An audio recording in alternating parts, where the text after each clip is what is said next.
Alice's Adventures in Wonderland by Lewis Carroll. Chapter 10. The Lobster Quadrille. The Mock Turtle sighed deeply and drew the back of one flapper across his eyes. He looked at Alice and tried to speak, but for a minute or two sobs choked his voice. "Same as if he had a bone in his throat," said the Gryphon, and it set to work shaking him and punching him in the back. At last the Mock Turtle recovered his voice, and with tears running down his cheeks, he went on again. "You may not have lived much under the sea." "I haven't," said Alice. "And perhaps you were never even introduced to a lobster." Alice began to say, "I once tasted," but checked herself hastily and said, "No, never." "So you can have no idea what a delightful thing a lobster quadrille is." "No, indeed," said Alice. "What sort of a dance is it?" "Why," said the Gryphon, "you first form into a line along the seashore."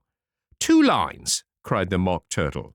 "Seals, turtles, salmon, and so on. Then when you've cleared all the jellyfish out of the way—" "That generally takes some time," interrupted the Gryphon. "You advance twice, each with a lobster as a partner," cried the Gryphon. "Of course," the Mock Turtle said. "Advance twice, set to partners, change lobsters and retire in the same order," continued the Gryphon. "Then you know," the Mock Turtle went on, "you throw the—" "The lobsters," shouted the Gryphon, with a bound into the air, "as far out to sea as you can." "Swim after them," screamed the Gryphon. "Turn a somersault in the sea," cried the Mock Turtle, capering wildly about. "Change lobsters again," yelled the Gryphon at the top of his voice. "Back to land again, and that's all the first figure," said the Mock Turtle, suddenly dropping his voice, and the two creatures, who had been jumping about like mad things all this time, sat down again very sadly and quietly, and looked at Alice. "It must be a very pretty dance," said Alice timidly. "Would you like to see a little bit of it?" said the Mock Turtle. "Very much indeed," said Alice. "Come, let's try the first figure," said the Mock Turtle to the Gryphon. "We can do without lobsters, you know. Which shall sing?" "Oh, you sing," said the Gryphon. "I've forgotten the words." So they began solemnly dancing round and round Alice, every now and then treading on her toes when they passed too close, and waving their forepaws to mark the time, while the Mock Turtle sang this very slowly and sadly. "Will you walk a little faster?" said a whiting to a snail. "There's a porpoise close behind us, and he's treading on my tail. See how eagerly the lobsters and the turtles all advance? They're waiting on the shingle. Will you come and join the dance? Will you? Won't you? Will you? Won't you? Will you join the dance? Will you? Won't you? Will you? Won't you? Won't you join the dance? You can really have no notion how delightful it will be when they take us up and throw us, with the lobsters, out to sea."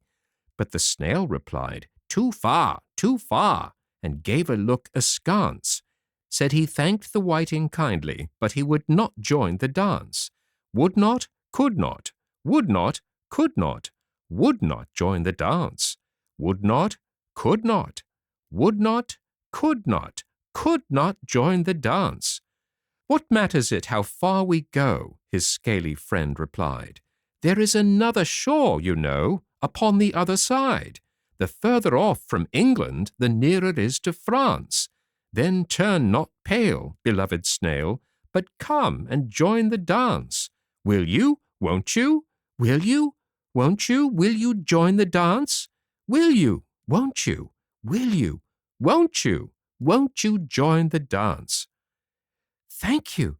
It is a very interesting dance to watch," said Alice, feeling very glad that it was over at last. "And I do so like that curious song about the whiting." "Oh, as to the whiting," said the Mock Turtle, you've seen them, of course." "Yes," said Alice. "I've often seen them at din—" She checked herself hastily. "I don't know where Din may be," said the Mock Turtle, "but if you've seen them so often, of course you know what they're like." I believe so, Alice replied thoughtfully. They have their tails in their mouths, and they're all over crumbs. You're wrong about the crumbs, said the Mock Turtle. Crumbs would all wash off in the sea, but they have their tails in their mouths, and the reason is— Here the Mock Turtle yawned and shut his eyes. Tell her about the reason and all that, he said to the Gryphon. The reason is, said the Gryphon, that they would go with the lobsters to the dance, so they got thrown out to sea. So they had to fall a long way. So they got their tails fast in their mouths. So they couldn't get them out again, that's all. Thank you, said Alice. It's very interesting. I never knew so much about a whiting before. I can tell you more than that if you like, said the Gryphon. Do you know why it's called a whiting? I've never thought about it, said Alice. Why?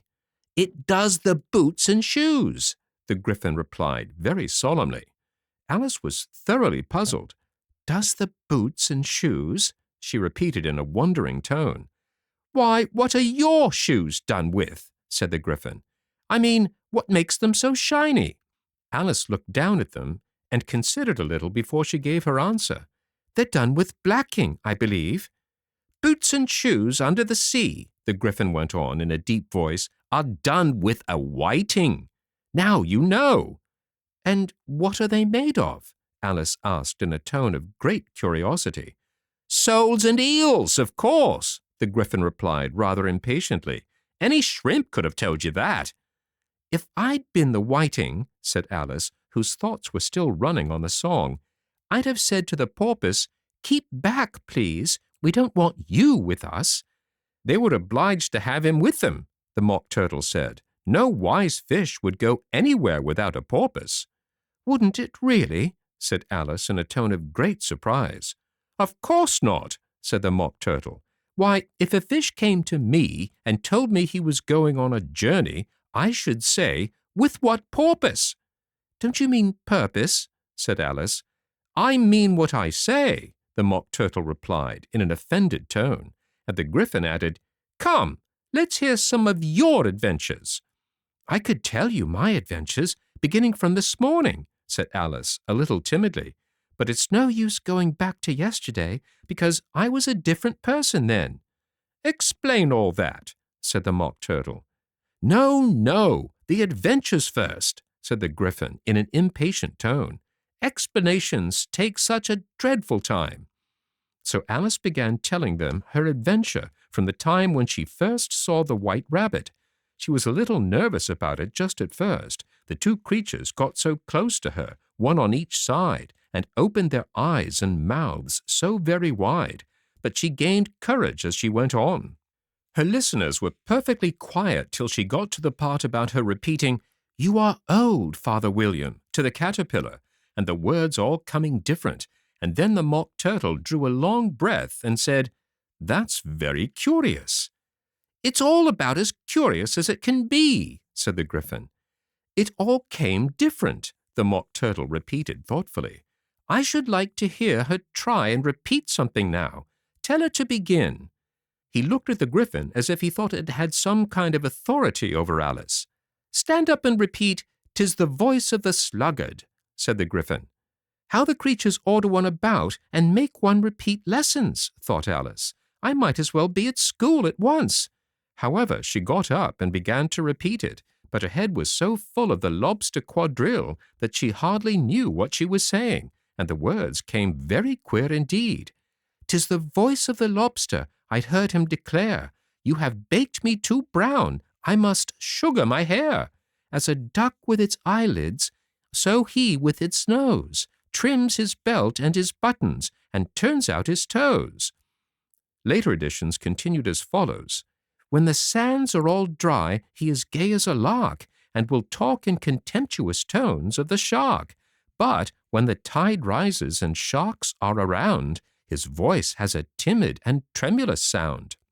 "That's different from what I used to say when I was a child," said the Gryphon.